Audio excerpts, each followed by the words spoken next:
Hay multitud de signos de aviso. Un creciente cúmulo de indicios muestra que algo va mal con la salud sexual de los varones humanos. La media mundial de espermatozoides se ha reducido a la mitad en los pasados 50 años. Las anomalías en el esperma y el índice de esterilidad masculina han aumentado drásticamente. La incidencia del cáncer testicular se ha duplicado en los últimos 20 años. ¿Por qué? Actualmente los científicos creen que algunos productos químicos sintéticos son los culpables. Influyen en el sistema hormonal masculino y causan estragos en los elementos básicos del desarrollo sexual. El problema es que esos productos químicos están por todas partes.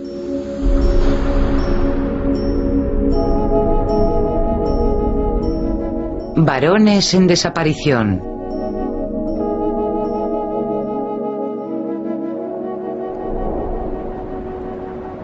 Hubo un tiempo, hace no mucho, que la Tierra era un lugar más sencillo.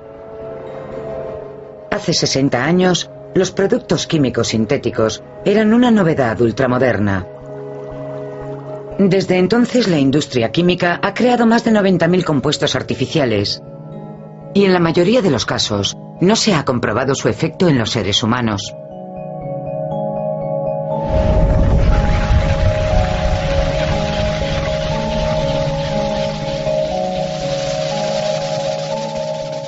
Durante los pasados 50 años hemos creado nuevos productos químicos y los hemos liberado. En los próximos 50 años tal vez averigüemos qué hemos hecho. Es como si estuviésemos en el Titanic y viésemos el iceberg, pero no pudiésemos cambiar el rumbo.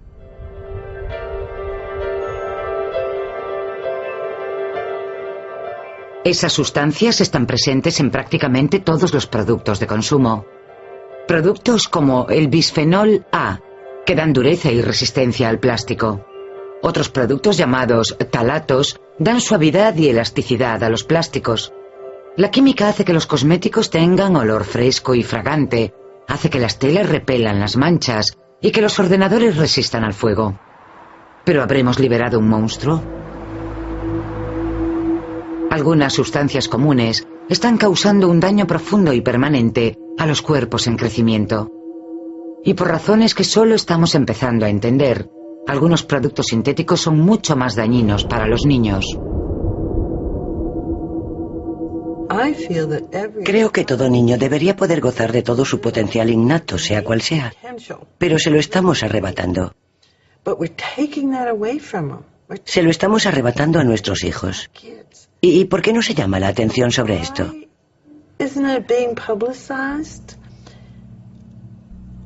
Creo que porque es demasiado terrible.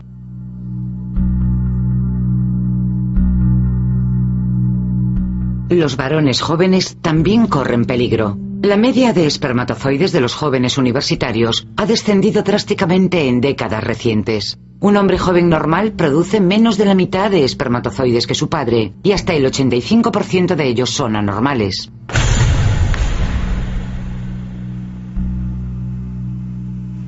En una clínica de fertilidad de la Universidad de Rochester, los investigadores estudian el descenso de la calidad del esperma masculino.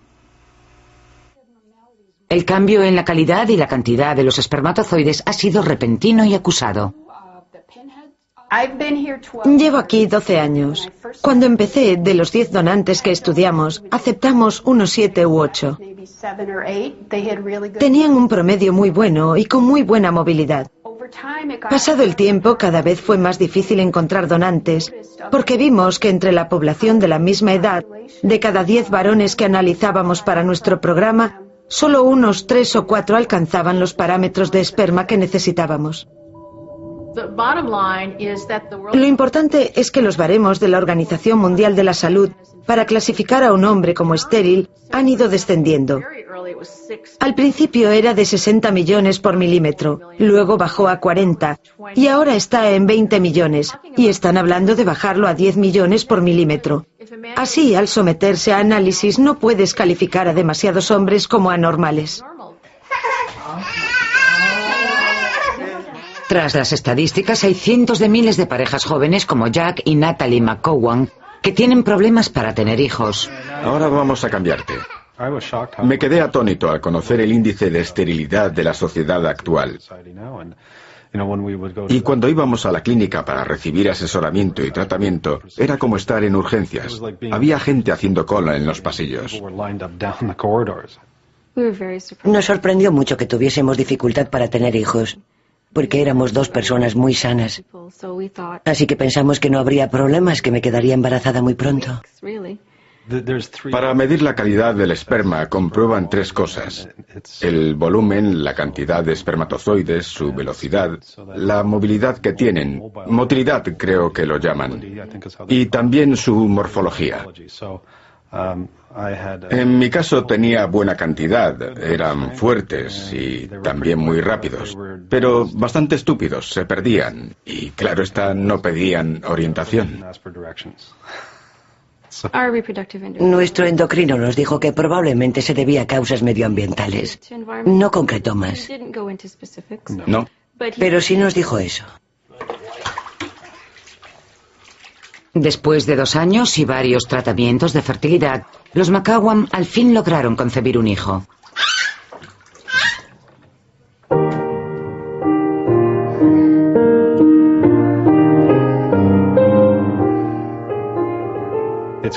Creo que lo que estamos liberando en el entorno nos está afectando.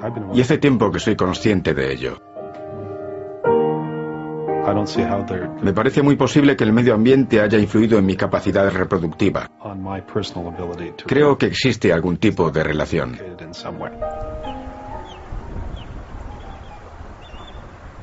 La teoría de que los agentes químicos pueden afectar a la fertilidad y a la reproducción masculina es algo indudable para los expertos en biología animal. Desde finales de la década de los 80, Louis Gillette estudia el desarrollo sexual de los caimanes macho que viven en los lagos contaminados del centro de Florida. Las aguas de estos lagos contienen una mezcla compleja formada por insecticidas y nutrientes, fertilizantes. Muchos de los productos químicos hallados son de los denominados antiguos, como el DDT, que son muy persistentes. Gillette ha descubierto que los órganos sexuales de los caimanes macho de estos lagos tienen 1/3 de su tamaño normal. El índice de reproducción de esta colonia es un 90% menor que la media.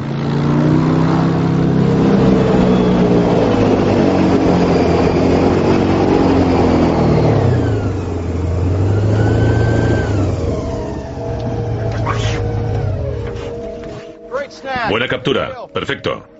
Un ejemplar estupendo. En este momento contamos con pruebas que indican que los insecticidas pueden alterar el desarrollo, por ejemplo, de los testículos y también del falo. Un buen ejemplar, Ras. Los defectos de los testículos se producen por los bajos niveles de testosterona. Los caimanes pequeños que estudiábamos como machos tenían niveles de testosterona similares a los que se ven en las hembras. Pero también tenían, por ejemplo, penes de menor tamaño, lo cual indica una anomalía muy prolongada en el nivel de testosterona. Fíjate, es un macho. Las pruebas contundentes de que los agentes químicos causan defectos sexuales van mucho más allá del estudio de la fauna salvaje. A mediados de los años 90 me sentía frustrada, porque nadie podía decirme nada sobre lo que estos productos les estaban haciendo a los niños.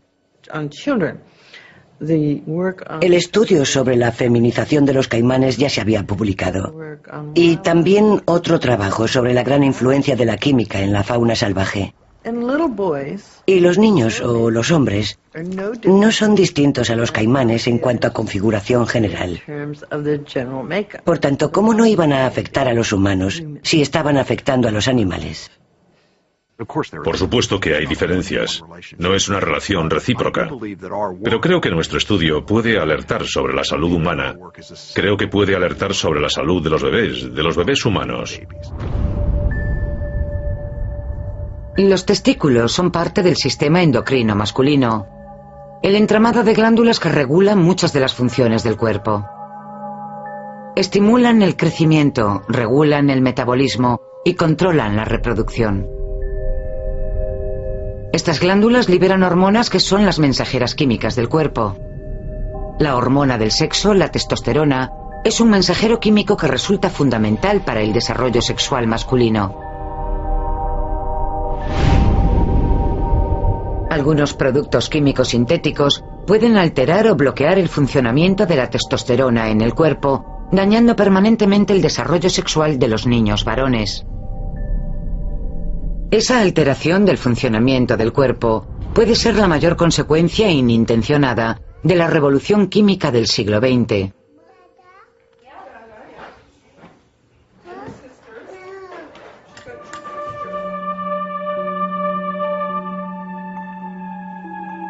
La industria química solo tiene 100 años de antigüedad, pero ha transformado el mundo. La Segunda Guerra Mundial aceleró la demanda de innumerables productos nuevos: fármacos, aditivos alimentarios, caucho sintético, nylon o insecticidas. A principios de los años 50, la industria química producía cientos y luego miles de nuevos compuestos. Un producto revolucionó nuestra forma de vida: el plástico. Prácticamente todos esos nuevos compuestos químicos derivaban de un producto: el petróleo. Los productos sintéticos hacen posible la vida moderna. Al principio, pocos sospechaban que la química sintética podía ser tan peligrosa. Los insecticidas, como el DDT, se consideraban inocuos, incluso beneficiosos. Pero en la década de 1960, nuestro hábitat natural contaba una historia diferente, ya que determinados productos como los PCB y las dioxinas destruían el entorno. A partir de principios de los 40, las personas que estaban en edad de procrear estuvieron expuestas a esos agentes químicos en cantidad excesiva. Y en 1950 nació la primera generación de niños expuestos a esas sustancias en el vientre materno. Los más amenazados por esos productos tóxicos no son los adultos, sino los niños y los bebés. Pero los más vulnerables de todos ni siquiera han nacido. No hay duda de que los más afectados son los niños que aún no han nacido, porque el efecto es permanente y porque el feto tiene muy pocas defensas contra estos agentes químicos. Es un momento en el que todas las células están empezando a dividirse y a transformarse en órganos. Es algo que puede empezar ya a las 6 semanas de la concepción o incluso antes. Hasta hace poco los médicos creían que el feto estaba protegido de la contaminación por la barrera placentaria, pero el seno materno no proporciona tal protección. El feto podría estar expuesto a todo lo que le afecta a la madre. La diferencia es que el feto es muy sensible, muchísimo más sensible que la madre. Por tanto, la exposición es más peligrosa. Durante varias semanas tras la concepción, el embrión no es masculino ni femenino. Las hormonas sexuales organizan el proceso que determina si el feto será niño o niña. En la 6ª semana de embarazo, empieza a desarrollarse el aparato reproductor masculino. Es probable que la exposición química sea culpable del incremento del 200% de los defectos genitales masculinos. Ahí es cuando un feto empieza a convertirse en niño. Si no logra pasar de esa etapa, con todos los procesos que deben tener lugar y que ocurren con una concentración muy baja de hormonas, ese niño no logrará una masculinidad completa en cuanto a la configuración esencial de un hombre. Tras el nacimiento, el bebé sigue expuesto a los agentes químicos de la leche materna. No hay duda de que cuando demuestras que la leche materna contiene contaminantes y luego examinas a los bebés tomándoles muestras de sangre y de orina y demuestras que esos contaminantes no solo están presentes en esos niños, sino que permanecen en su cuerpo, es algo que causa revuelo. Pero durante décadas la industria química ha preferido no probar sus productos en cuerpos que aún están creciendo. Quieren aplicar lo que pasa en un animal adulto para predecir lo que podría pasar durante el desarrollo de una célula, que luego pasa a dos y acaba transformándose en un bebé. El bebé se construye en el vientre materno, pieza a pieza. Y si algo entra en ese lugar e interfiere en el proceso de construcción, en la fontanería, en el cableado, en el cerebro, etc., ese niño quedará dañado para siempre. Sufrirá un daño irreparable. No se puede volver atrás y reconstruirlo. La química que amenaza a los niños no solo afecta a su desarrollo normal, también puede amenazar la supervivencia de la especie.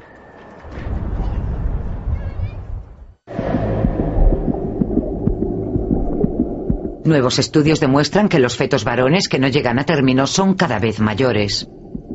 Hay pruebas contundentes de que la exposición química está matando a los niños en el seno materno. Cada vez hay más estudios que demuestran que entre la fertilización y el nacimiento, a los niños les está pasando algo. En dos palabras, que mueren antes de nacer.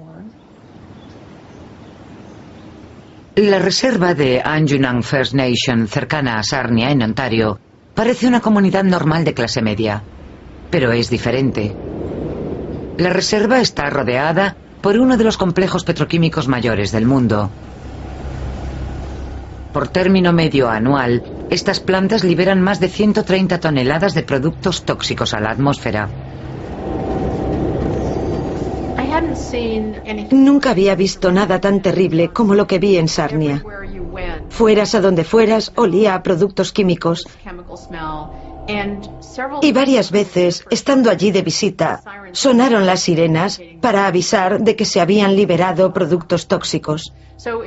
Así que es algo palpable, lo hueles, eres consciente de ello todo el tiempo. Anjunang alberga uno de los grandes misterios médicos de nuestro tiempo. En 2006, la reserva adquirió notoriedad mundial por sufrir uno de los descensos más agudos que se hayan registrado en el nacimiento de varones. En vez de la media normal, de mitad y mitad, aquí nacen menos de la mitad de niños que de niñas. Se revisaron los nacimientos en periodos de 5 años y resultó que la media era relativamente normal hasta principios de los años 90, cuando empezamos a ver un descenso en el número de niños. De 1999 a 2003 descendió mucho el número de varones nacidos. Creo que en la comunidad todos sabíamos que el lugar donde vivíamos nos traería consecuencias, pero no imaginábamos su gravedad. Era algo asumido como inevitable. Ada Lockridge fue la primera líder de la comunidad en dar la alarma sobre el descenso de niños. Todos pensábamos que en nuestra familia predominaban las niñas. Mi hermana mayor tuvo 3 niñas, luego un niño. Mi hermana mediana tuvo 3 niñas y yo tuve 3 niñas. La gravedad del problema atrajo a científicos de todo el mundo. Anjunang fue el primer caso humano del problema. Asistí a una conferencia en la Universidad de California, en San Francisco. Era una conferencia sobre salud reproductiva. En la sala estaban los mejores del mundo en la materia. Y dijeron que lo ocurrido en Anjunang era el primer signo de la extinción. El 40% de toda la industria química de Canadá está aquí. Las plantas liberan una enorme cantidad de dioxinas, bencenos y mercurio, productos conocidos como tóxicos para la reproducción humana. ¿De la mayoría de estas emisiones tiene recortes de prensa? De casi todas, sí. Jim Brophy es defensor de la salud de los trabajadores y ayuda a la comunidad a entender las consecuencias de la contaminación en el cuerpo. Sabemos que las refinerías de Sarnia están emitiendo cantidades muy altas, decenas de miles, quizá cientos de miles de kilos diarios de sustancias tóxicas que pueden alterar el sistema reproductor, el desarrollo físico y causarles muchos daños.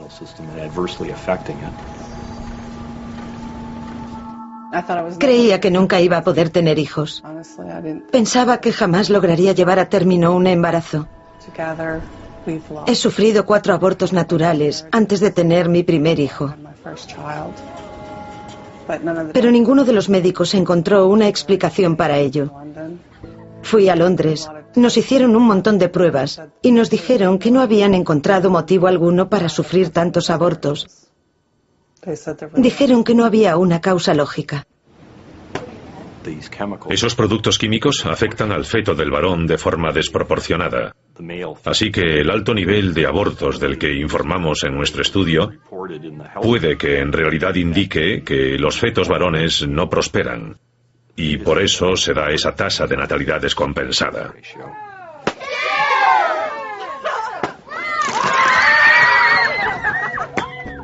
La búsqueda continúa, pero las respuestas llegan lentamente.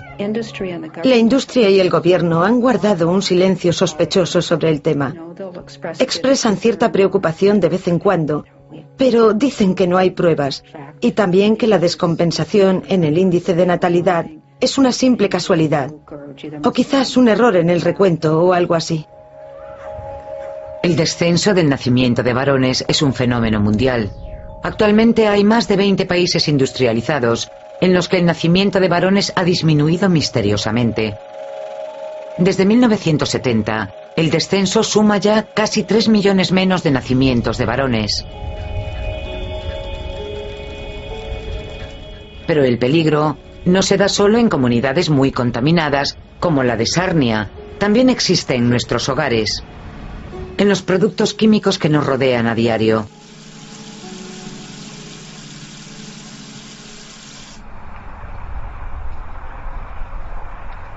Los niños viven en un constante estado de exposición a más de 1000 productos químicos sintéticos.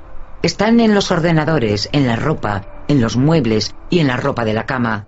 Están en el agua y en el aire que respiramos. Antes se creía que la contaminación era algo que afectaba a otros. Si trabajabas en una fábrica, en una refinería, tenías la mala suerte de verte expuesto. La contaminación no es solo algo que sale de una chimenea. La tenemos dentro, está en nuestro cuerpo, en el de todos. Ha entrado a formar parte de la química de nuestros cuerpos y se está acumulando y lo hace rápido.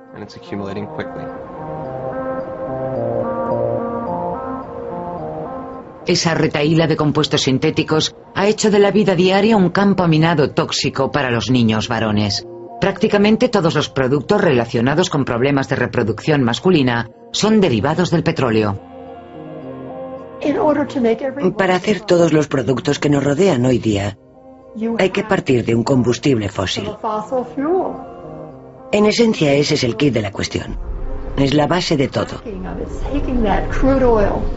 El petróleo crudo, ese combustible natural que sale del subsuelo, se refina y se obtienen unos derivados que permiten la fabricación de muchos productos.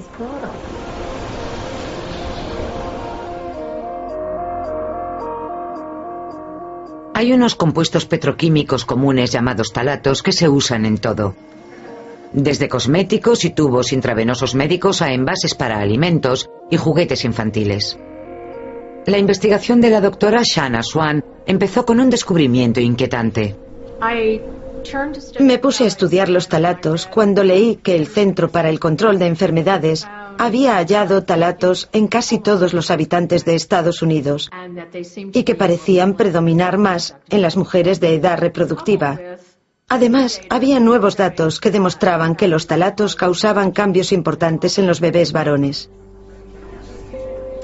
Los talatos del cuerpo y la leche de la madre se han relacionado con la alteración del desarrollo sexual normal de los bebés varones.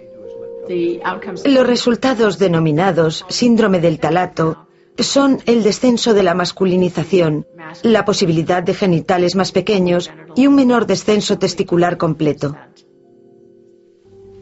Muchos juguetes blandos contienen talatos, pese a que pueden desprenderse del plástico y acabar en el cuerpo de los bebés.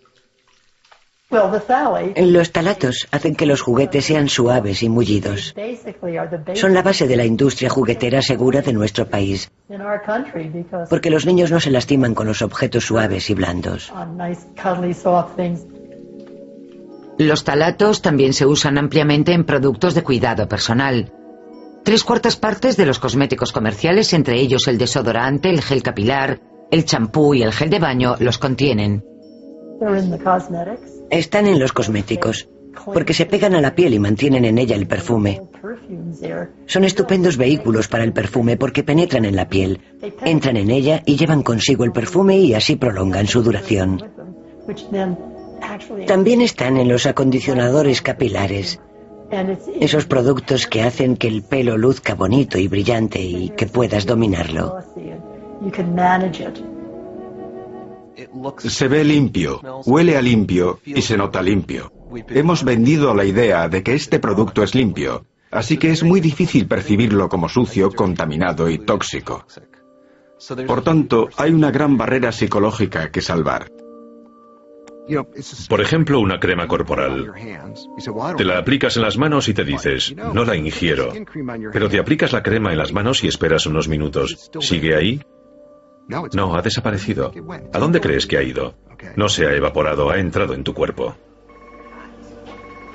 Un tipo de talato usado en los plásticos de PVC está originando una gran preocupación debido a dónde se usa y quién lo usa.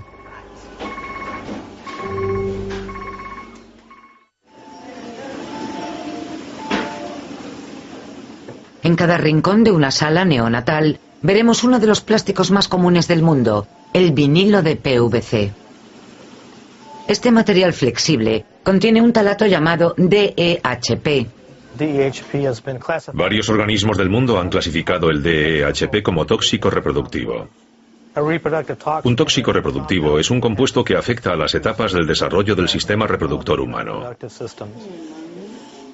Increíblemente, el PVC se usa para fabricar dispositivos médicos, tales como tubos intravenosos, catéteres y bolsas de plasma. Muchos estudios han demostrado que el DEHP de los dispositivos médicos puede acabar en los cuerpos de los niños en cantidades asombrosas. Por término medio, una persona asimila hasta 30 microgramos por kilo de DEHP al día. Y eso se considera un nivel seguro de absorción. No obstante, en un hospital, por ejemplo, un bebé o un niño puede recibir hasta 200 veces esa cantidad en una sola exposición, que puede durar días o incluso meses. Los frágiles órganos de los bebés varones prematuros son mucho más propensos a los daños.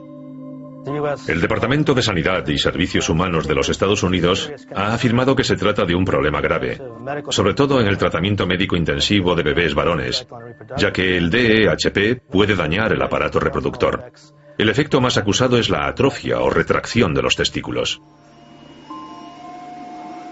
Algunos hospitales ya están cambiando su equipo de PVC por elementos de plástico no tóxico. Obramos según el principio de precaución que exige, ante todo, no hacer daño y adoptar medidas preventivas para que los pacientes tengan los productos más seguros. De modo que decidimos que había que atajar el problema.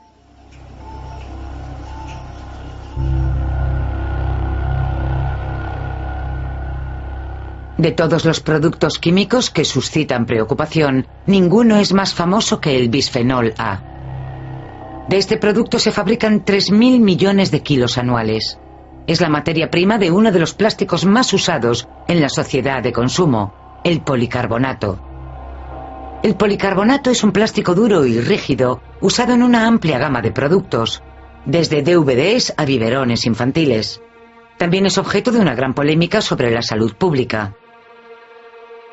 Hasta hace poco la mayoría de nosotros ni siquiera sabíamos lo que era el bisfenol. Pero lleva mucho tiempo entre nosotros y hace muy poco que hemos descubierto lo peligroso que es. El bisfenol A lo sintetizó en 1891 un químico ruso. En ese momento se estaban creando un montón de productos químicos sintéticos, así que entonces no tenía un propósito comercial concreto. Y hasta la década de 1930 no se estudió el uso comercial de ese compuesto. En la década de 1940, el bisfenol A se creó como posible fármaco para el tratamiento hormonal, tras descubrirse que se comportaba como los estrógenos en animales de laboratorio.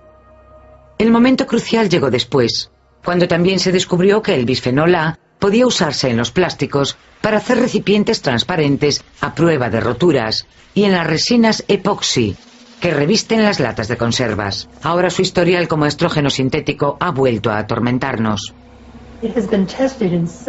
Se ha probado en muchos animales. Y durante el periodo crítico en que se produce la diferenciación sexual, en el que se desarrolla el cerebro y también el páncreas, el bisfenol A siempre interfiere en el proceso. Es un ejemplo muy claro de sustancia dañina de verdad. Cuando se informa de que está presente en los biberones, se capta la atención de los ciudadanos canadienses que dicen: ¿cómo? ¿Qué ha dicho? He alimentado a mis hijos o he criado a mis hijos con esos biberones durante años y me lo dice ahora.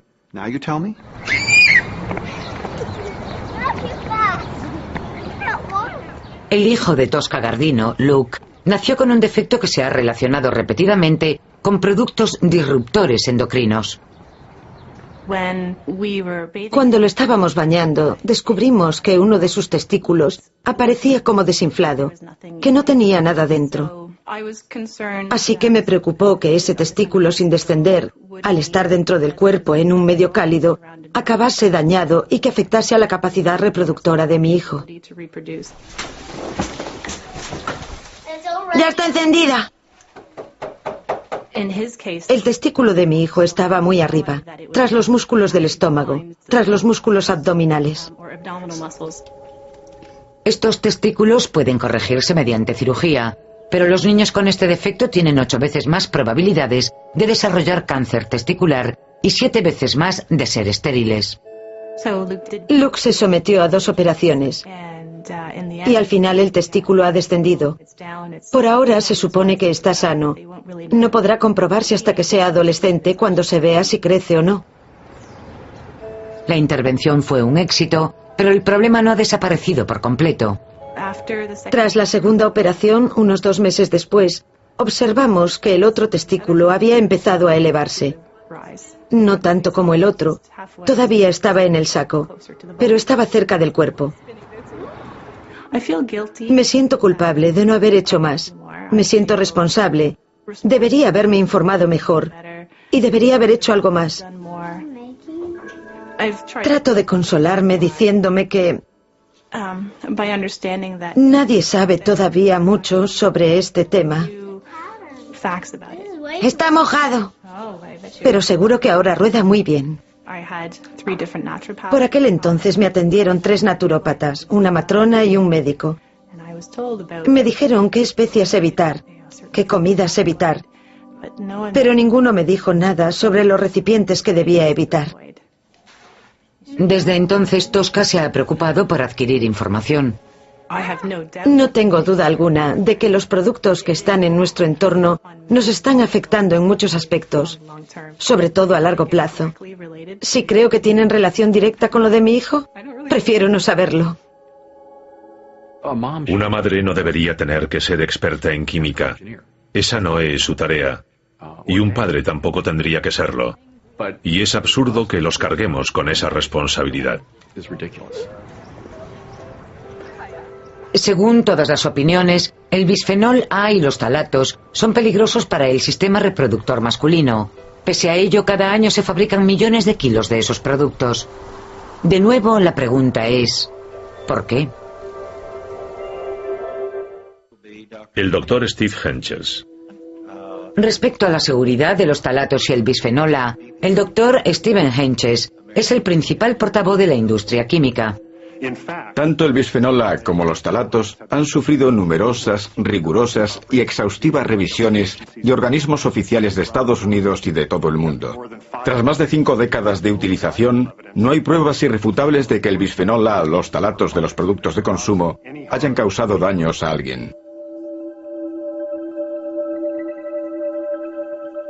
La afirmación de que las sustancias como el bisfenol A y los ftalatos no tienen efectos destacados en el cuerpo es cuestionada por cientos de estudios independientes. Entre el pequeño número de estudios que no hallaron efectos, casi todos fueron encargados por la industria química. Este detalle guarda una similitud inquietante con otra polémica anterior. Centrémonos en otro dato publicado al respecto. De los estudios sobre el bisfenol A, patrocinados por organismos oficiales, entre ellos el Instituto Nacional de Sanidad, más del 90% hallaron efectos adversos en animales.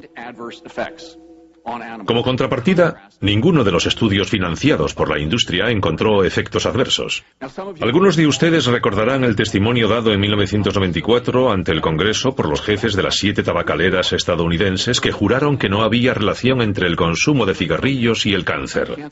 Cuando escuchen la interpretación de la industria sobre los datos del bisfenol A y los talatos, piensen en el otro caso. El grupo de presión de la industria química es uno de los más poderosos del mundo. Desde 1976, el gobierno estadounidense ha prohibido solo 5 productos químicos. La industria usa su poder, su influencia, su dinero, para poner coto a las medidas reguladoras, para impedir que los reguladores y los organismos oficiales actúen.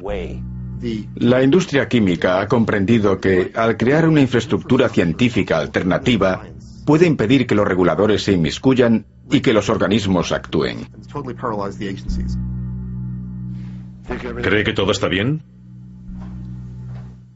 Senador, cuando nos han enviado los estudios, pedimos que la FDA aplicase... ¿Estudios hechos por quién? No importa. Aparte de los estudios que tienen ahora, ¿han pedido otros de fuentes independientes? No solemos recurrir a fuentes independientes. Entonces no protegen al pueblo estadounidense. Si no recurren a ellas. Si no miran más allá de lo que les envían.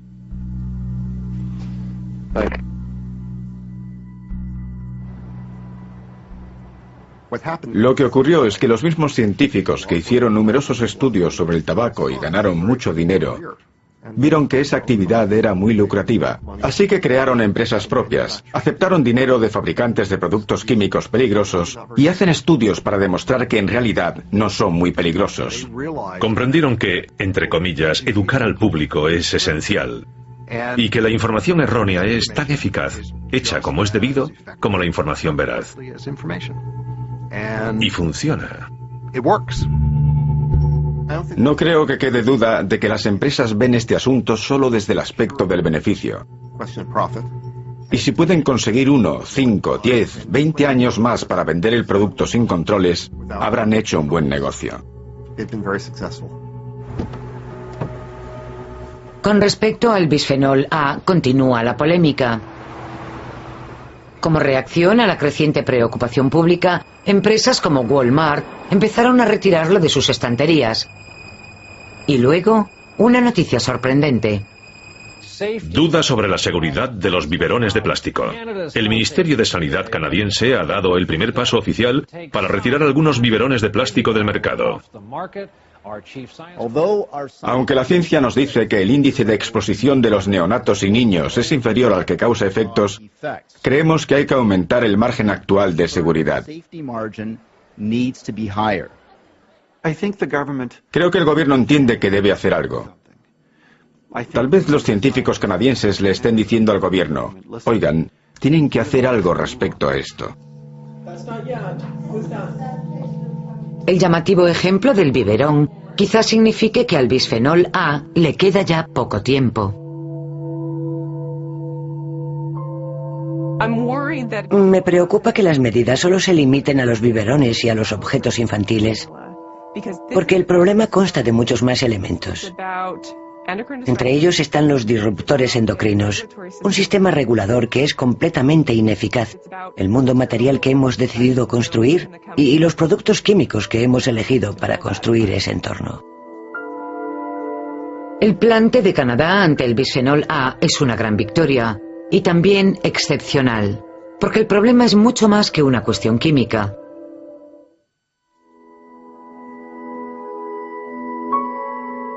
Hay datos sorprendentes. De los 80.000 productos químicos en uso, el 85% jamás se ha sometido a pruebas sobre su efecto en los humanos. Hemos cubierto el hemisferio norte de productos químicos que sabemos que pueden transmitirse de la madre a sus hijos y afectar al desarrollo de esos hijos. Si no frenamos la fabricación y la liberación de esos productos químicos, Pronto veremos disfunciones generalizadas entre la población humana.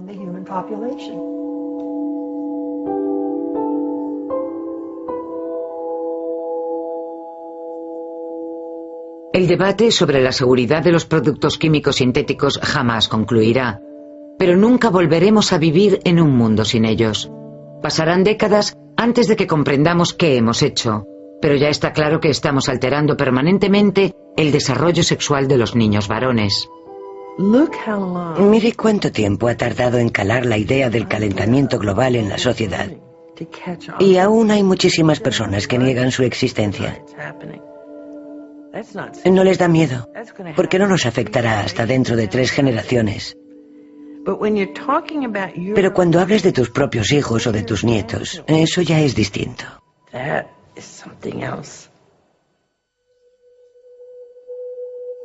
Los productos químicos sintéticos no solo están dañando la salud de los niños, tal vez sean el fin de nuestra especie tal como la conocemos. Creo que la avalancha de nuevos productos químicos aparecidos en el siglo pasado, productos que son nuevos para la química del cuerpo humano, están provocando el período de evolución más rápido que haya experimentado esta especie. Están cambiando qué tipo de genes se transmiten a la siguiente generación. Y quien carezca de esos genes será menos capaz de destacar. En eso se basa la evolución, y creo que es lo que está ocurriendo actualmente.